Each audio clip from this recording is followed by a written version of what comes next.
actually start.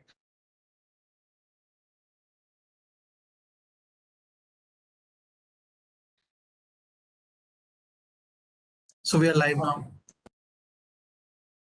Excellent. Thank you, Sandeep. Good evening and welcome to the final session of CII's third PE and VC Summit. It is really wonderful to see the participation of everyone in such large numbers for this summit, and I'm sure is both a reflection of the fact that this industry's time has come and that this forum really provides an opportunity for dialogue between senior policymakers like the two gentlemen we have today and leading market participants like Nitya. With that backdrop, I take great pleasure in introducing you to our distinguished panelists, starting with Pawan Kumarji. He's a director in the Department of Economic Affairs of the Ministry of Finance. Uh, During nearly 2 decades in public service, he has looked after financial markets, international financial services authority, the private equity and venture capital ecosystem, which includes funds like NIF, from where he's taking this call, the Swami funds, tax administration of GST, and customs in various capacities. As an avid marathoner with rich experience in our domain, we hope we can learn from him how we can play the long game to build a Atmanirbhar PE and VC industry that can serve the nation. Welcome, Pawan Kumarji. We are also delighted to have Dipesh Shahji with us. He's Executive Director of the International Financial Services Center. He has over 2 decades of experience in this space, which culminated most recently in setting up and operationalizing India's first smart city and then IFSC. He brought in the regulatory and business changes in the GIFT City IFSC to bring in banks which have now transacted more than $200 billion of transactions. The IFSC daily turnover is now a really impressive 15 billion. I hope that number is not outdated, Dipeshji, and welcome to this panel. And finally, and importantly, we have Nitya Ishwaran with us, who's a managing director of Multiples, one of the leading Indian private equity managers. She has spent over a decade at Citigroup prior to Multiples. And at Multiples, she focuses on the financial services sector and also on corporate houses. As a firm whose leadership has done a great job in helping build a category, it will be invaluable to hear her perspective on this topic. With that, I'm going to invite each of our panelists to speak about 4 or 5 minutes on this topic. Following up on that, we will have a panel discussion on the themes that are emerging. And then we will try to leave about 10 or 15 minutes to answer questions or hear points that are emerging from the audience. You're welcome to please post your questions or points on the chat box, and the organizers will get those across to us. With that, let me get you across to Pawanji to open up this dialogue. Thank you. Thank you, Amitji, and good evening to everyone who is on this call today. It's my privilege to be part of this enriching discussion, particularly the fact that the theme is Atmanirbhar Bharat and the PE&VC ecosystem, how they can play a role in it. And incidentally, I was involved with the Atmanirbhar Bharat packages during the COVID also. So it is a great opportunity for me, and I feel privileged. The topic about this Atmanirbhar Bharat is, when Honorable Prime Minister speaks, it's a self-reliant India theme that he had given, and then since then is spoken every time, including in this Independence Day speech. So the themes are around that we have to have we have to build our character, nation's character, in a way that we are not only competing with the best, but there are areas where we can do better than the rest. That doesn't mean Atmanirbharta does not mean that it is going to be a closed system. We will be fully integrated to the world in a much better way, also integrated. But if the things that we can do better and things that we are good at, we must reach our potential. And of course, PE&VC ecosystem, in fact, the very fact that the union budget this year has mentioned about, there was a one specific para, two basically, but one specific para which started with the word that it recognized the role of PE and VC, which has they have played over the period of last few years, particularly very active in last 2 years. And so the budget speech itself recognized the fact that this industry has immensely been contributing in the growth of new areas, building new entrepreneurs, and the time for success. In fact, now a lot of barriers which perhaps were there, that it's like uh, if you want to start a business, then in that case there will be friends and families and small groups, and then certain communities if you belong to, because then they have a traditional entrepreneur ability where they finance each other, uh, and then only the businesses can be raised. Nowadays, if you have a great idea, if you have a good idea, I mean, irrespective of where do you come from, what you do, the financing may not be a problem anymore in this country. And then largely because of the role that is being played by both the systems, PE and VC ecosystem. Of course, that there are few, government has taken a lead in many other areas. Close to about 35,000 crore of the government money itself is committed through alternate investment fund industry, including 20,000 crore in NIF and 10,000 crore in Swami fund. So 30,000 crore commitment from government side itself. And the government understands that this is a vehicle through which it can actually create multiplier impact also.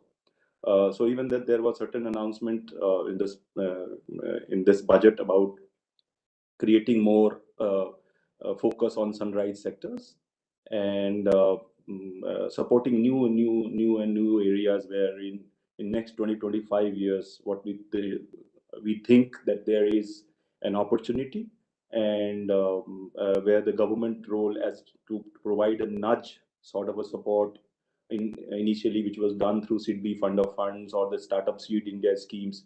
That nudge was there, and when the government puts its own money onto the table, it is like a serious business that this is something we are willing to take risks, sovereign risk also with this kind of industry. So uh, there are many other things that have been done over a period of few years. Recently, last week only, the expert committee which was announced in the budget that has been set up, and well experienced people are part of it to see if there are regulatory and taxation friction, and the terms of reference are that there are regulatory friction to examine and suggest measures, and to suggest future ready regulatory and taxation practices. So if Atmanirbharta means for us about this, and the contribution of PE&VC industry in Atmanirbharta is, can you support industries which are going to be next big things over the next 25 years? So how can PE and VC industry support this, what Honorable Prime Minister has called this Amrit Kal, and his vision of 20 by 2047 India has to be a developed country.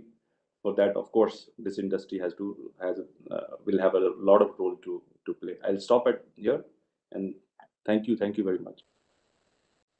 Thank you for your comments, Pawanji. Dipeshi, would you like to take it from here? Yeah, thank you, Amitji, and thank you, CII, for organizing, I think, a very appropriate discussion on the Atmanirbhar Bharat for the private equity and venture capital. I think it's a very important topic considering how India is moving rapidly in terms of investments. I would like to highlight a couple of points. I think in terms of manufacturing, I think Atmanirbhar is very well understood by most of the participants. But when it comes to the services sectors, I think still the clarity on how we are defining the Atmanirbhar Bharat may be still not fully understood from the perspective of what is that is missing in order to make this as a fully integrated when it comes to the services sector. I'm coming from a financial services background, and let me just explain as to what it means in terms of Atmanirbhar Bharat. We have a concept which the government of India notified way back in 2014. This was already part of the SEZ Act as an International Financial Services Center. Very little was known that this one small provision in an SEZ Act can actually mean such a large scale Atmanirbhar in terms of the way it wants to expand into various segments which have not been served today. With bringing the International Financial Services Center, what government has done is, how do I onshore the offshore financial services? Now, this really brings in the element of an Atmanirbhar Bharat. As we all know, lot of funds, and we are talking to an industry today which have seen probably creating a lot of structures outside India for India-centric investment. Now, this has always been a dilemma that you want to invest into India in a large scale, but you find that the creating structure in Mauritius may be more beneficial to invest into India. Now, that I think is the clearly a situation which I would call it as, how do we change this and make it as an Atmanirbhar Bharat? And I would suggest, I think the way the government of India has conceptualized and now implemented and got the IFFC operationalized is clear example of what we can do when we pick up a sector and fully back up through a regulatory, through a unified regulator, through the tax incentives, and make it at par with the other international financial centers. So, for example, in the fund industry, we have seen that close to 800 to 900 funds were operating from Mauritius, which are all India-centric. And today, in last 2 years, we have got close to 35 funds, which are now licensed under the IFFC authority umbrella, which were not even in existence 2 years back. So this were been brought in under the new IFFC regulation. And they are the funds which have committed to bring in $6.4 billion for investing into India. Now, this could have been very well done in the structures outside, but the very fact that the government now have its own international financial services center clearly provides an opportunity to onshore this important offshore financial services. And I agree with Pawan that it's not about how we want to internalize the whole concept. We want a global connect, but we want to be participating in the global opportunity. We should not only be receiving the global services and not participating in the delivery of the services. I think that is, I believe, is a larger concept which this whole opportunity is providing. I'll give you one more example and then I'll pass on to the other speaker. I don't know, maybe little is known in India about the 600 to 700 aircraft that India flies today. Now, if you really see out of 700 aircraft that we are flying, none of the aircraft were actually leased from India to the Indian operators. And they were all leased from the locations outside India, say, for example, Dublin, Singapore, Dubai, and other financial centers. And we were trying to analyze as to why this gap, why the demand generated on a platter in India with so much of an hard efforts is on a platter going to the other financial centers to serve from those centers for India. What we examine that the regulatory framework and the tax changes which were brought in by the other financial centers for India were becoming much more conducive to operate from those centers India business much more efficiently. And when we could overcome this through the support of the Ministry of Finance, the Honorable Finance Minister in the Union Budget clearly articulated that India will become an Atmanirbhar when it comes to the leasing of the aircraft from India is concerned. The policy level changes, the regulatory tax changes were all brought in. And today we have 16 companies licensed under the IFFC authority regulation as an aircraft lessor from an IFFC zone in GIFT City, India. And they've already leased 11 aircraft into India. And we are expecting this year that with close to 50 more aircraft will be leased from this zone to India. So this we clearly believe is a great opportunity. Having our own financial centers providing multiple opportunities to onshore the offshore financial services, first to cater to the demand of India, and then obviously participating in the global opportunities, maybe South Asian region, maybe going beyond. But this is an aspiration as a financial center which is emerging from an IFFC.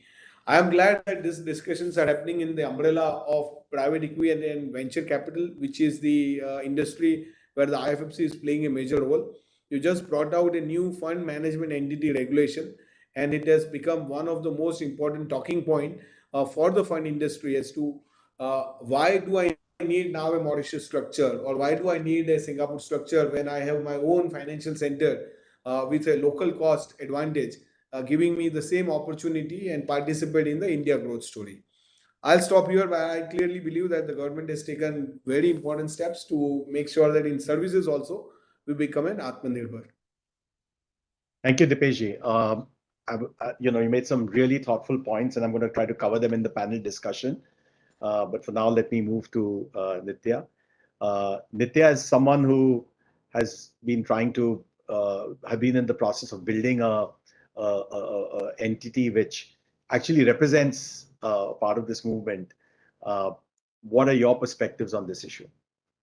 Yeah, no, thank you very much, Amit, and it's an honor to be on the same panel with Pawanji and Dipeshji.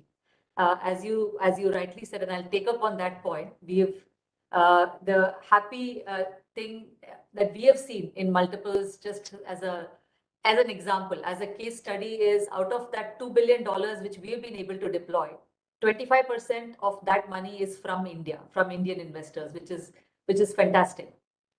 Which includes 14 institutions, Indian institutions, who are also participating in this. But coming back to the topic, I divided it into three parts. We are Atmanirbhar, we are talking about for India. Dipeshji mentioned in India. So we work for India, in India. And the third topic is from India. So if you take the for India topic, as the Honorable Prime Minister has put the 2047 vision of saying we'll be a $25 trillion economy. And if we look at the last couple of years, India has absorbed $60 billion a year of private equity in every year. And if we just dial that up to say this 1.8% of our GDP, when we are 25 trillion, will be 5-6% of our GDP. We are really talking about a very large number. Today, 85% of that private equity comes from global institutions. And if we want that 15% number, a lot of it is actually the government money itself, which Pawanji referred to go up to a good 30%, we are talking about $200 billion of Indian money, which has to come into it.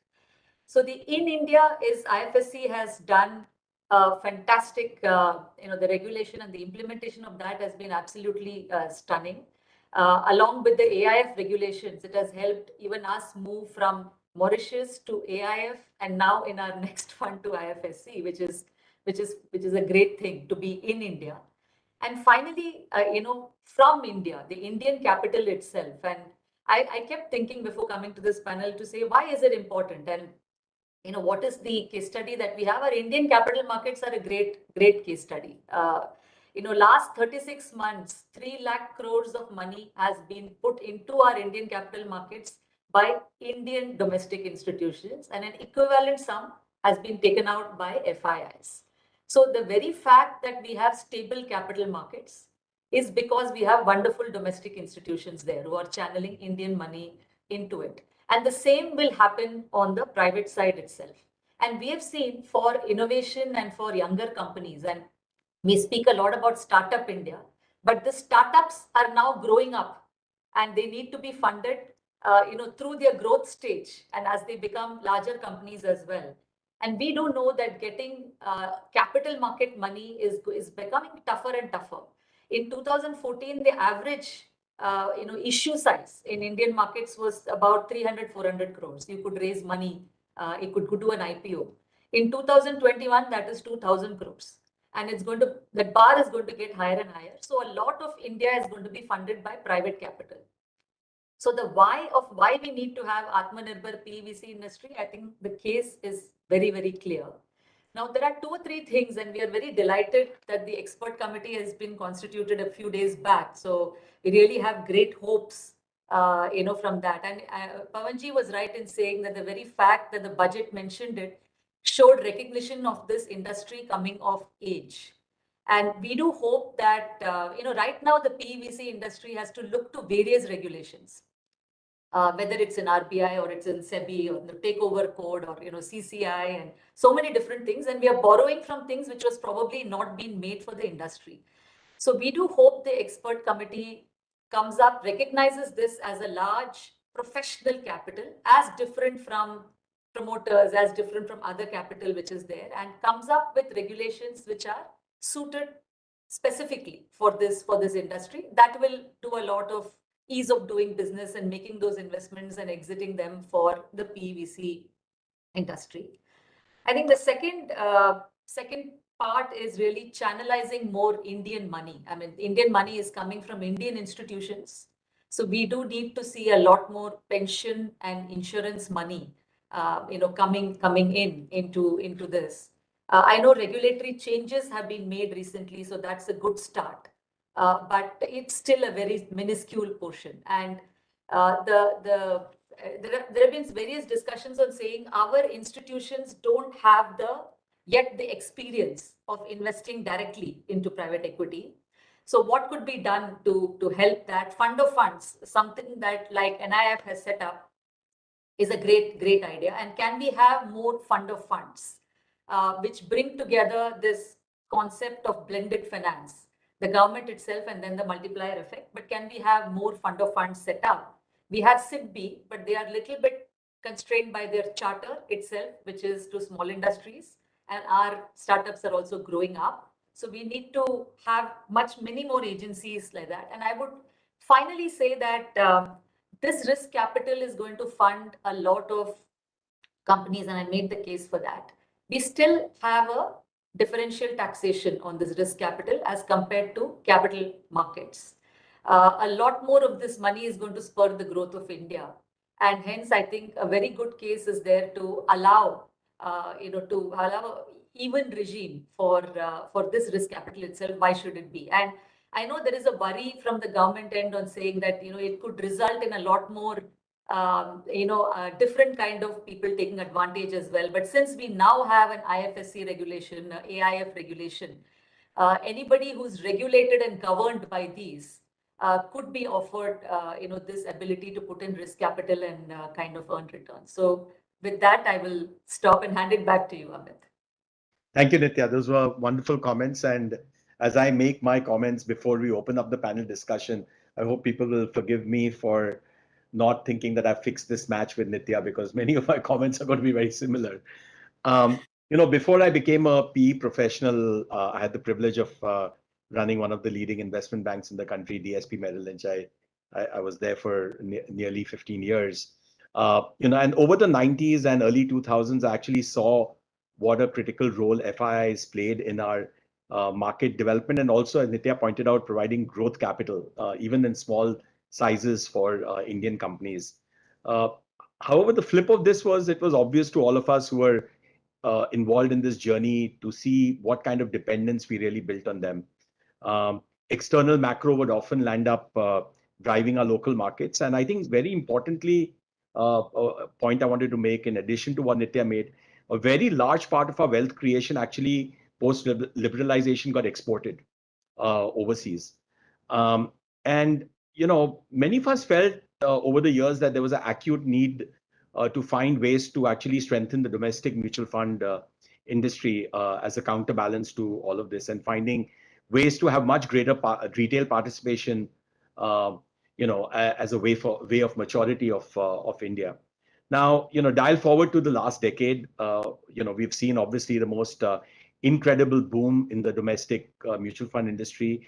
And despite this period actually having had some of the greatest challenges on global macro front, COVID, we have seen actually some amazing things happen.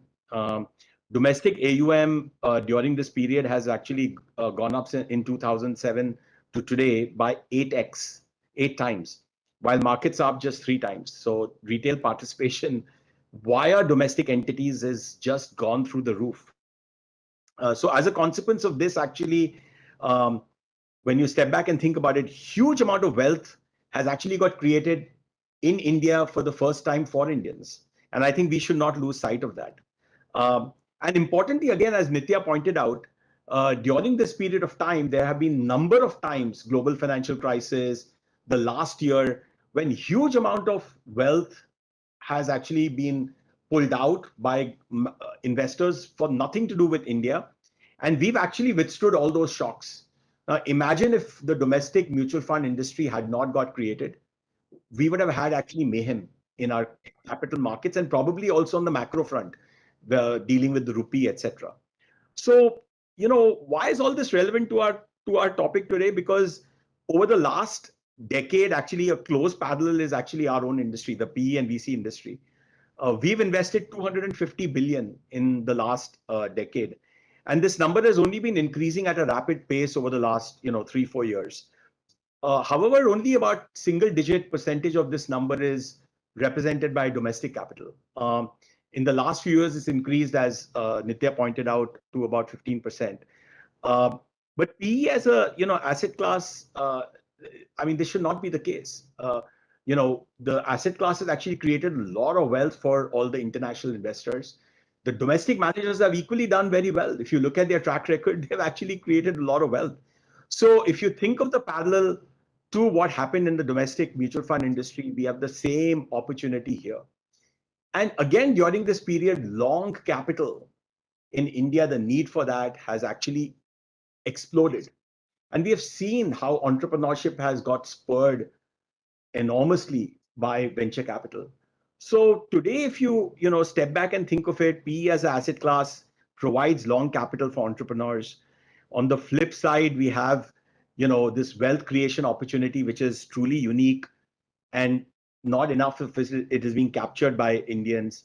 And so we should really step back and ask ourselves, should only foreigners make the most of this asset class like they did for a long period of time from our capital markets? What can we do so that over a 10-year period, private equity from domestic investors can grow 8x, like we were able to replicate in the capital markets? I mean, we have done something there. We can do something here as well. I mean, we are about 13 billion if you look at the SEBI data for domestic assets. So 8x, we can easily be $100 billion industry. Now, I think that will require a close partnership between policymakers. Policymakers have done a lot already. Some of the things Dipesh talked about, Pawanji referred to, are actually quite path-breaking moves. They are not incremental tinkering and stuff. But I think for some explosive growth, sometimes you require some refresh. I think the high-level committee, which has just been announced, and the composition of it is truly welcome. We will have to look at some things afresh and see what we can do to really get to this 8x kind of growth, so that we really can unleash a Atmanirbhar private equity and venture capital industry, for the good of the nation, and also I think for investors as a whole. With that, actually, let me open this up to a conversation between all of us as panelists. So where should we begin? Pawanji, would you like to start with any observations from from any of the points that you picked up? I have a bunch of points that I wanted to just bring up as well, but would you like to just kick us off? Yeah, thank you.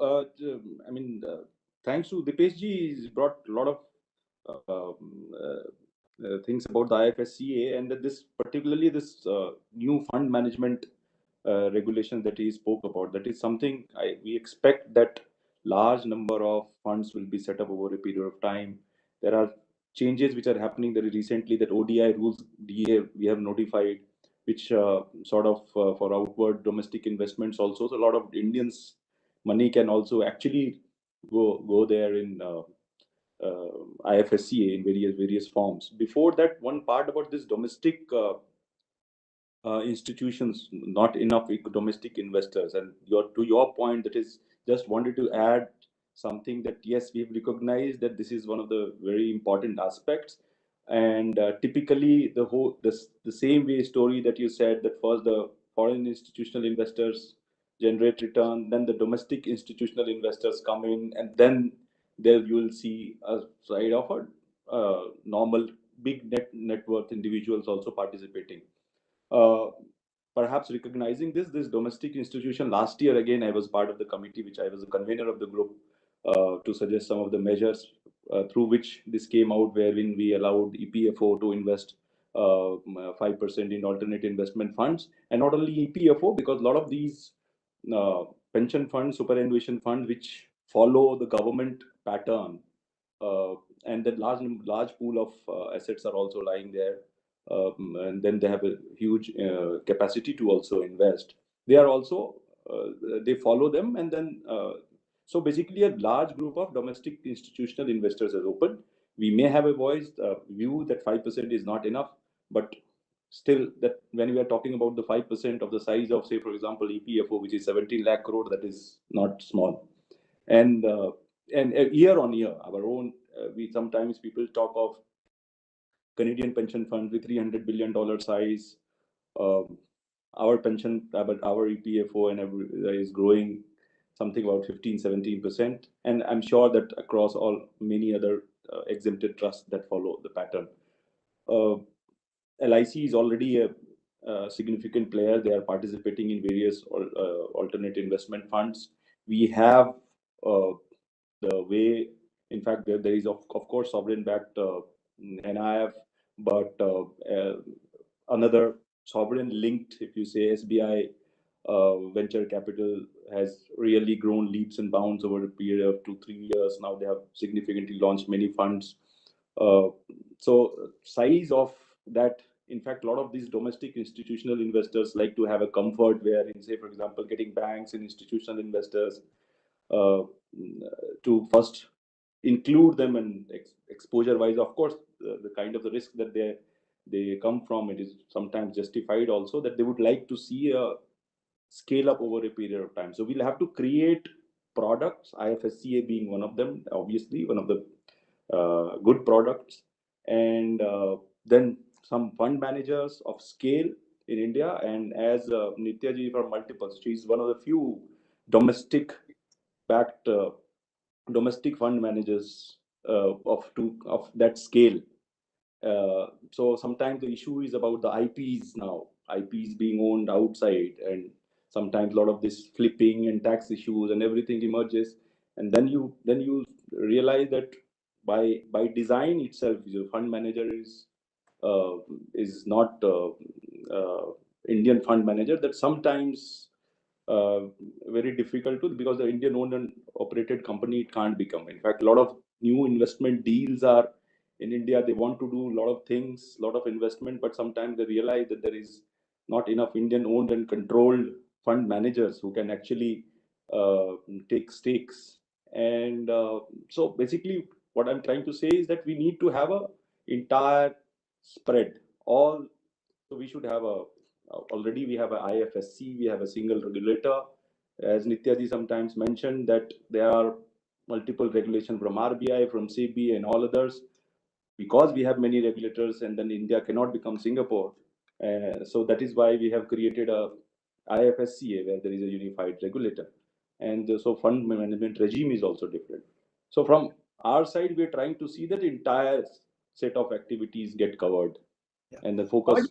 If I can just push on one point that you made, because I've kind of talked to many of our domestic managers about this issue of accessing the institutional part of the domestic pie. You know, it's interesting because I have been a LP in 5 domestic funds, in some cases for very long periods of time, and it's been a great experience in 4 out of 5 of them. So, which is a much better average than I guess I would have had in capital markets. But when I talk to some of them and I ask them what keeps them from accessing the institutional pie, particularly insurance and pension, they tell me there's hesitancy amongst the insurance and pension funds from investing in domestic managers. And I guess part of it is I can understand this is a complicated product, it's illiquid, and you'll always have the fear of your decision being questioned if things don't go wrong, because it's a high return, high risk product, which is why I suspect the fund of funds product becomes actually quite attractive in some ways, or finding ways in which some other mechanism can be set up where a professional advisor comes in, and which happens, by the way, in the West a lot. You have these Cambridge Associate type of people who come in and provide advice, becomes very, very valuable. How can the government think about ways in which, because it's set aside, I mean, to the credit of the government, nearly 30,000 plus crores, as you pointed out in your opening remarks, to promote this, which is non-trivial. It's such a large amount. So, but how can you take that amount and actually set up these other mechanisms so that the domestic managers can actually get a fillip? Because they don't even need more than maybe 10%. Nobody wants any LP to be more than 10 or 15% of the of the cap table. So what else can be done so that the decision-making part is a little bit easier?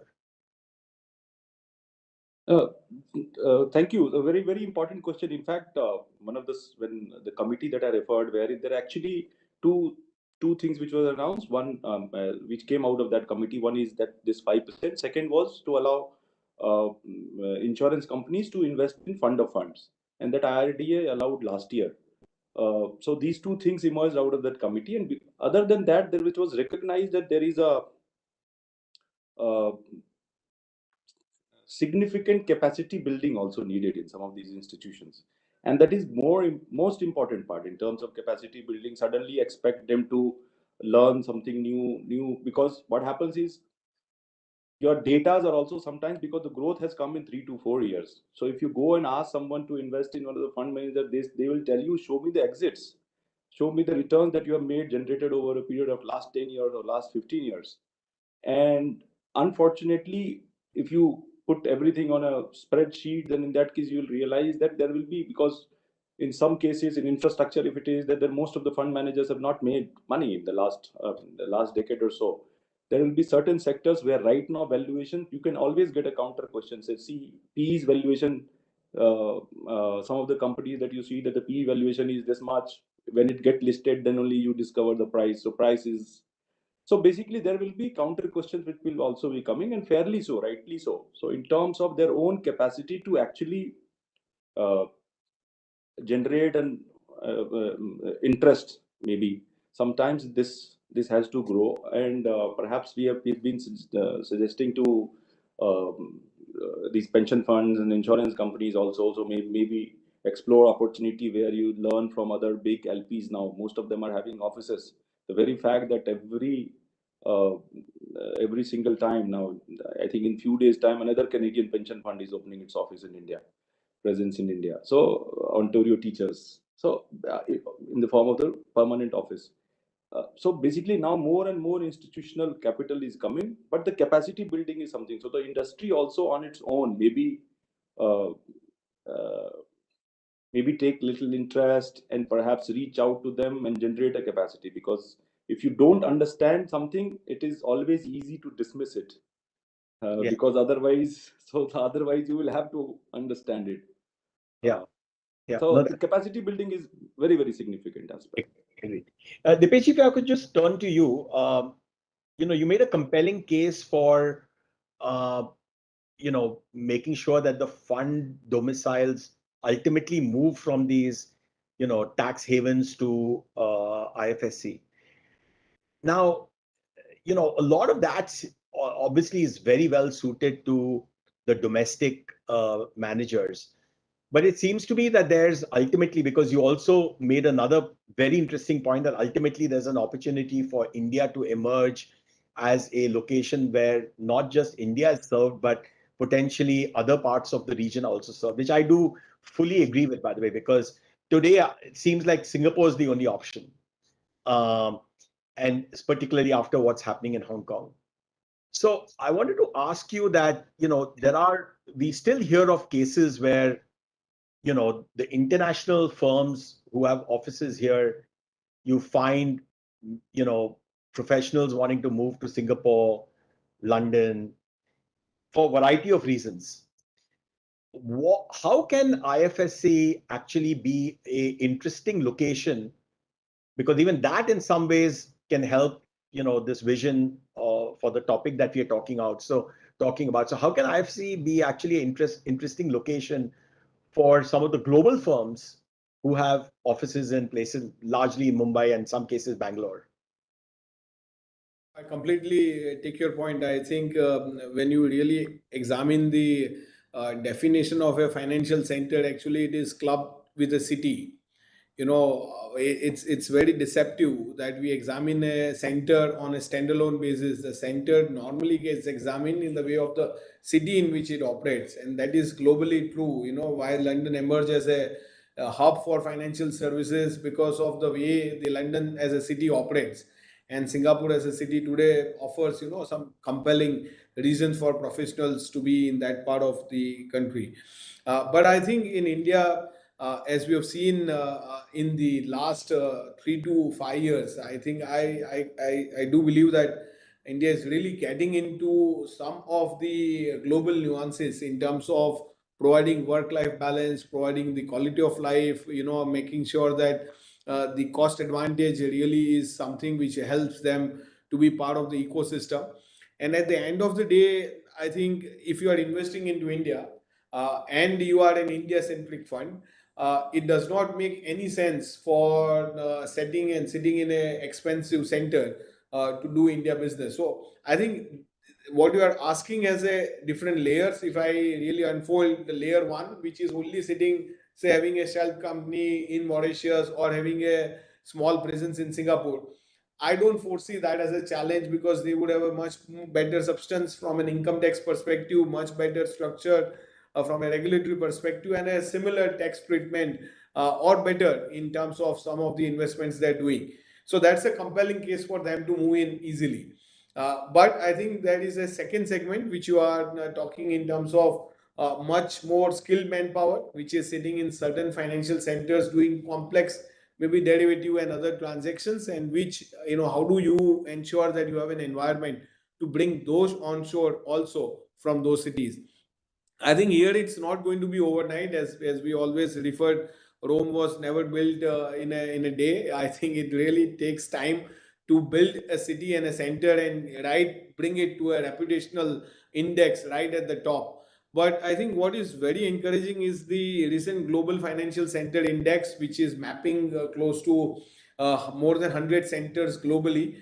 In their index, they have rated that out of the 15 centers in the survey, which was done for close to 12,000 professionals globally, as to which center do you foresee in next 2 years emerging as one of the important center or a growing center. GIFT City actually came first in those 15 centers, which was a surprise, in terms of those 12,000 professionals from other centers outside, rating GIFT City as one of the fast emerging in next 2 years. Clearly an indication that something here is really making sense to the professional world. But as I said, it's not easy to overnight build a financial center or the entire ecosystem. And the trust of the Indian institution has to be equally supported, that I want to develop this skill set or this center right in India rather than doing it in maybe in Singapore, Dubai, Philippines for that matter. I was surprised that yesterday in GIFT City there was a inauguration of IBM. They set up 500 seater here, and the statement came from the India CEO and the global CEO. We choose GIFT City because it offers quality of life at a much more affordable price. This is a statement coming right from an IBM, valuing that the quality of life is far better than in some of the centers globally. Got it. Thank you. Thank you so much, Dipesh. I'm actually going to turn to audience questions because a whole bunch of them are building up, and going to open with a question posed to Nitya. Nitya, you made a reference to this in your comments as well. So if you were to make a pitch to the high-level committee on what are the key things which are holding back the domestic PE and VC industry from exponential growth, what would your top 2-3 points be in terms of a wish list? This is a question posed by Kavita Nath. I paraphrased it, but would love to get your perspective on that. Yeah, Pawanji touched upon it, and I spoke about it as well. The India capital story coming from the India institutions, and Pawanji was right in saying 5% is a very good start. But really operationalizing that is going to take some time. The gate has been opened, but people have to walk into that gate, and that's going to take some time because there is still, as we all discussed, there's still this reluctance of, I don't know what a pooled vehicle operates like. So today we have live experience. We have been trying to work with a lot of Indian institutions over time. I did mention that we have 14 Indian institutions and many more who we touched and couldn't convert.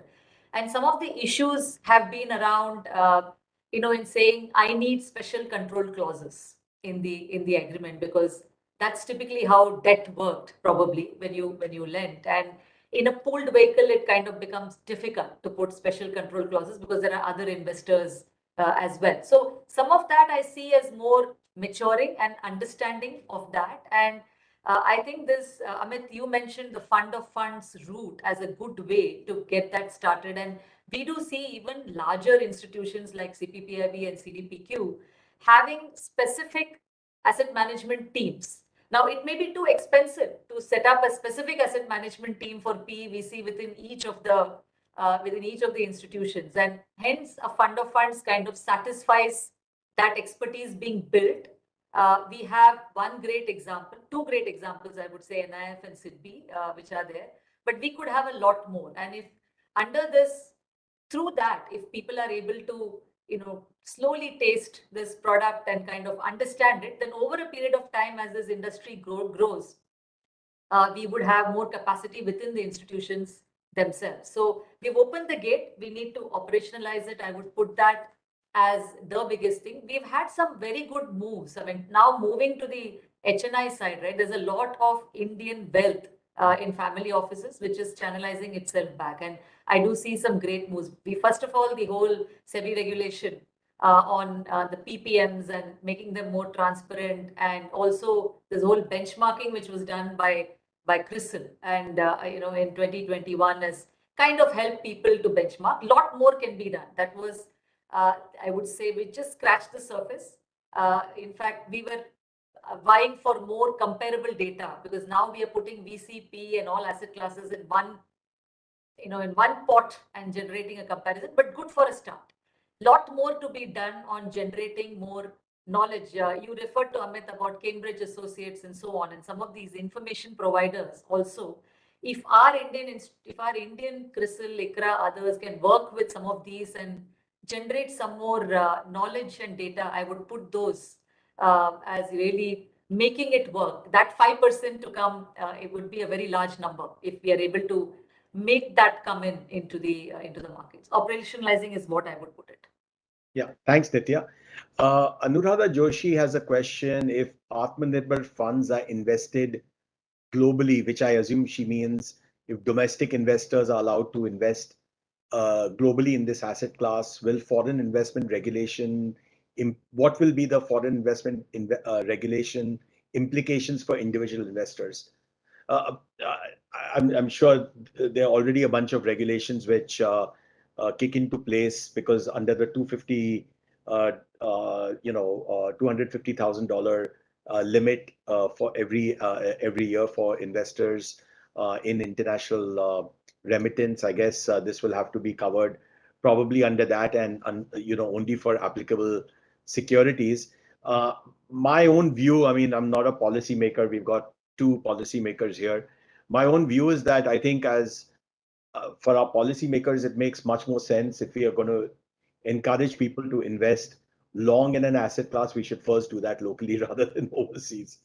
And I think if we are going to enable anything, in this asset class, we should do it gradually, but first probably for local managers and then for global managers. I don't know if anyone else would like to make a comment on that. So I'll just say the framework which the IFFC has does allow a resident individual under the LRS route to come in a fund in an IFFC and invest outside. That is very much within the framework.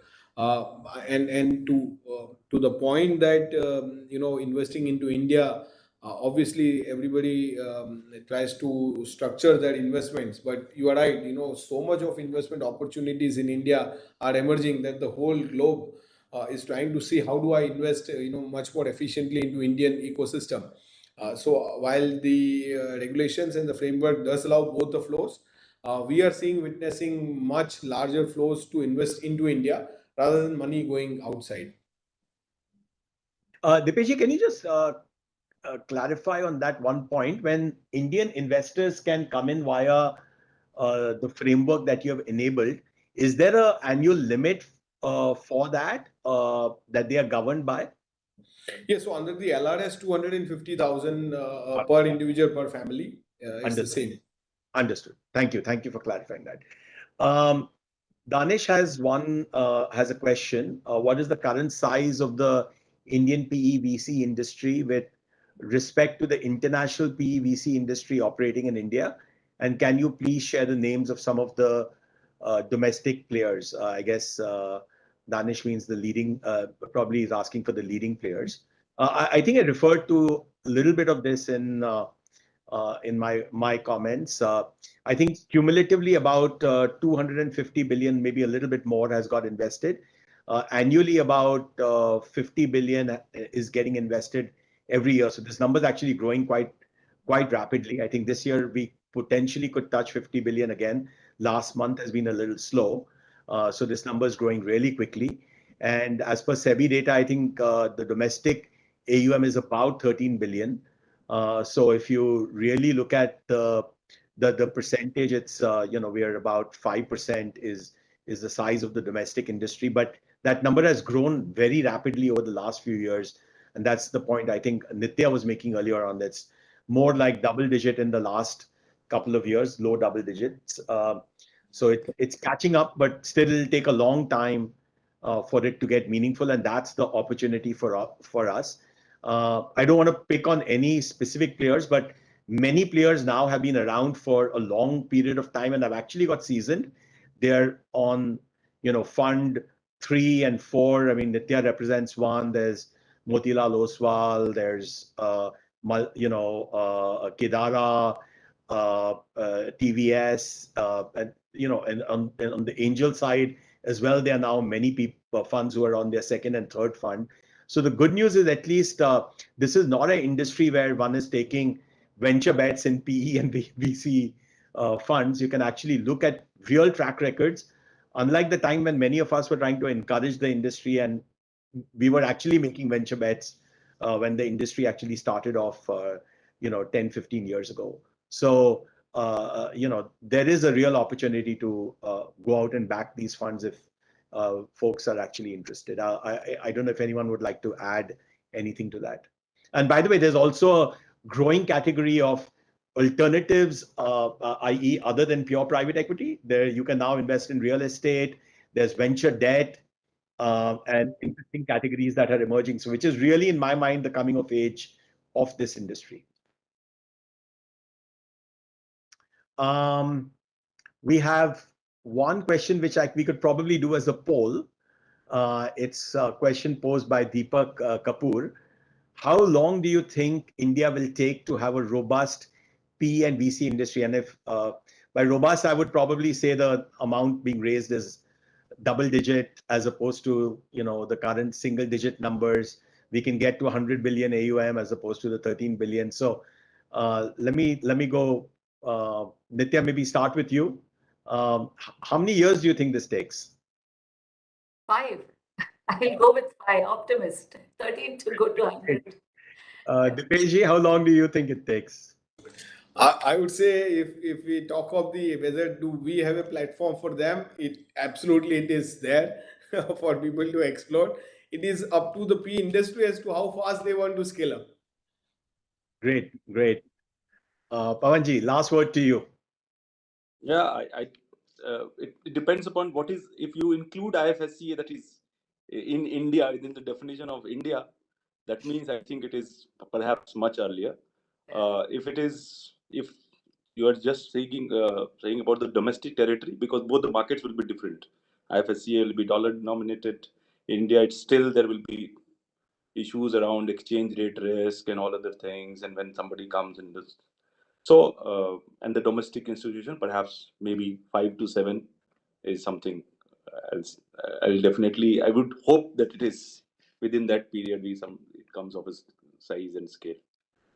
Thank you. Those are all very encouraging forecasts, and I think provide actually both the forecasts as well as the points that all three of you have made actually provide for great conversations with the high-level committee. We're going to be having a conversation with them relatively soon, and I think you've given us great food for thought. Thank you so much again for your participation. We couldn't have found a better way to end the PE/VC Summit than actually this session. So really appreciate your participation and the robust discussion. And thank you again to all the panelists who to all the participants who actually logged in record numbers. And of course, to the CII team, we know you worked really hard to put this event together. Thank you so much. Prayas, Sandeep, anything else you'd like to add? No, I think I'd just like to end it with saying that thank you so much, Amitji, and thank you, Dipesh, Pawan, and Nitya, for kind of making this session very interesting. I personally was very intrigued to understand how are we going to move forward in the Atmanirbhar's case, and it makes a very strong case from what I hear now. I am really hopeful, and I'm sure that we are going to be, as a country and as industry, will be making catching up remarkable pace to move forward in this direction. So thank you again, Chair Amitji, for helping for facilitating this as the chair of the committee, as well as this session. And thank you again, everyone, and have a very good evening. And all the viewers, thank you so much for coming in and joining us. It's been a absolute pleasure and honor to have shared and have had this discussion in front of you, and for the wonderful questions that have come across. Thank you, everyone. Thank you. Thank you, Amit. Thank you. Bye.